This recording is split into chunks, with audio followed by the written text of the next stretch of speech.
ایسے انسان کو میرے خیال ہے سرکاری ملازم نہیں ہونا چاہیے جو کہ فورس میں ہو۔ سر یہ بتائیے گا کہ یہ قانون کے رکھوالے ہیں تو کیا ان کے لیے کوئی قانون کوئی سزا نہیں ہے؟ ثانیہ ساہیوال کے ملزمان ہم نے دیکھا وکٹری کا سائن بناتے ہوئے وہ باہر نکلے، اسامہ قتل کیس کوئی ابھی اہم پیش رفت نہیں آ رہی ہے، اب یہ والا واقعہ ہو گیا ہے، یہ بھی ایسے ہی چلا جائے گا نظروں سے؟ نہیں، میرا نہیں خیال کہ اب یہ کیس ایسے نظروں سے چلا جائے گا۔ قانون سب کے لیے برابر ہے، وہ چاہے پولیس اہلکار ہو، میں نے پہلے بھی پروگرام میں بتایا کہ وہ چاہے آرمی کا آفیسر ہو، وہ چاہے سول کسی ڈپارٹمنٹ سے ہو یا کسی فورس کا اہلکار ہو، قانون سب کے لیے برابر ہے۔ مگر فرق صرف یہاں پر آتا ہے کہ یہ جو تفتیشی افسر ہیں یہ پھر اپنے پیٹی بھائیوں کی سائڈ لینا شروع کر دیتے ہیں، جو تفتیش میرٹ پہ نہیں کرتے، وہاں پر آ کر ڈنڈی مارتے ہیں، اور ڈنڈی پھر اس طرح مارتے ہیں کہ وہ آسانی سے عدالتوں سے رہا ہو جاتے ہیں۔ اور عدالتیں بھی ہماری کچھ ایسی ہیں کہ عدالتوں میں بھی کوئی انصاف جو ہے نا وہ صحیح نہیں ملتا۔ ایک دیکھیں نا، بلوچستان میں ایک واقعہ ہوا، ایک رئیس آدمی نے اپنی گاڑی سے ہٹ کر کے ایک پولیس اہلکار کو مارا اور وہ بری ہو گیا۔ تو پھر اس طرح کے اگر دیکھیں قانون جو ہے وہ بڑے کی رکھیل بنے گا تو پھر تو ایسے واقع ہوتے رہیں گے۔ باقی قانون سب کے لیے ایک ہی ہے، اگر کسی نے کوئی قتل کیا ہے تو وہ 302 ہی اس پہ لاگو ہوتی ہے، وہ چاہے کسی پولیس افسر نے قتل کیا ہو چاہے سول بندے نے قتل کیا ہو، قانون ایک ہی لاگو ہوتا ہے۔ ناظرین بس یہی ہے کہ جب تک کسی کو عبرت کا نشان نہیں بنایا جائے گا ایسے واقعات ہوتے رہیں گے۔ فورن فنڈنگ کیس پر ہم بات کریں گے۔ وزیر اعظم عمران خان صاحب نے کہا ہے کہ جو فورن فنڈنگ کیس کا جو معاملہ ہے وہ پورا آن کیمرہ آنا چاہیے اور آئے گا۔ سر بتائیے گا یہ جو فورن فنڈنگ کیس کا معاملہ ہے وزیر اعظم نے کہا ہے کہ پوری طرح اس کا پورا معاملہ جو ہے وہ آن کیمرہ آنا چاہیے، تو کتنا اچھا فیصلہ ہے یہ اور حکومت کو اس کا کیا فائدہ ہے؟ دیکھیں رجا، یہ اس میں تو وزیر اعظم پاکستان عمران خان نے واضح کہا کہ پورا کیس جو ہے وہ آن دی کیمرہ ہونا چاہیے، عدالت میں کیمرہ لگے، عدالت کیمرے کے سامنے سارا کیس جو ہے نا وہ پرسو کیا جائے، اور پھر پتہ چلے عوام کو کہ فارن فنڈنگ کس کو ہوئی ہے کس کو نہیں ہوئی، وہ چاہے عمران خان ہو یا نواز شریف گروپ ہو یا زرداری گروپ ہو، کوئی بھی ہو۔ تو یہ تو میرا خیال ہے اس کا بہت اچھا فیصلہ ہے، اور اس سے نقصان اسی کو ہی ہوگا جس نے فارن فنڈنگ لی ہے، کیونکہ فارن فنڈنگ اب انہوں نے تو بہت سارا واویلا دیکھے نا، اب پہلے ان کے پاس کچھ نہیں تھا پی ڈی ایم کے، یہ فارن فنڈنگ آج کی نہیں ہے، یہ جو بات ہو رہی ہے یہ بھی 6-7 سال پرانی بات ہو رہی ہے، مگر جب پی ڈی ایم کے پاس کچھ نہیں رہا تو انہوں نے یہ فارن فنڈنگ والا کیس اب اپنی تقریروں میں لے آئے اور فارن فنڈنگ کا واویلا شروع کر دیا۔ اب جو میں سمجھتا ہوں کہ عمران خان نے جو فیصلہ کیا ہے اس پہ امپلیمنٹ بھی کروائیں، اور عدالتوں کو بھی چاہیے کہ بالکل اس طرح کا قانون ہونا چاہیے کہ دیکھیں اتنا بڑا کیس ہے، اگر یہ آن دی کیمرہ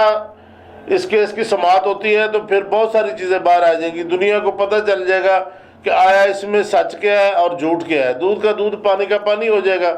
اگر دیکھیں وہ ویسے تو کیس اگر آن دی کیمرہ نہیں سماعت ہوتی تو پھر باہر آ کے چور نے کہنا ہے میں نے چوری نہیں کی، جن کی چوری ہوئی ہے وہ کہیں گے جی ہماری چوری ہوئی ہے، یہ تو پھر ایسے ہوتا رہے گا۔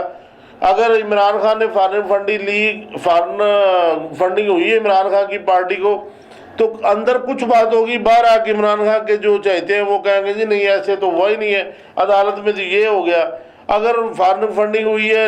مولانا فضل الرحمان کو یا شریف برادران کو تو وہ بھی باہر آ کے، اگر آن دی کیمرہ سماعت ہوتی ہے تو پھر ساری دنیا دیکھ رہی ہوگی لائیو کہ کیا ہو رہا ہے، کون سچا ہے کون جھوٹا ہے۔ تو میرا خیال ہے آن دی کیمرہ جو ہے نا وہ سماعت ہونی چاہیے،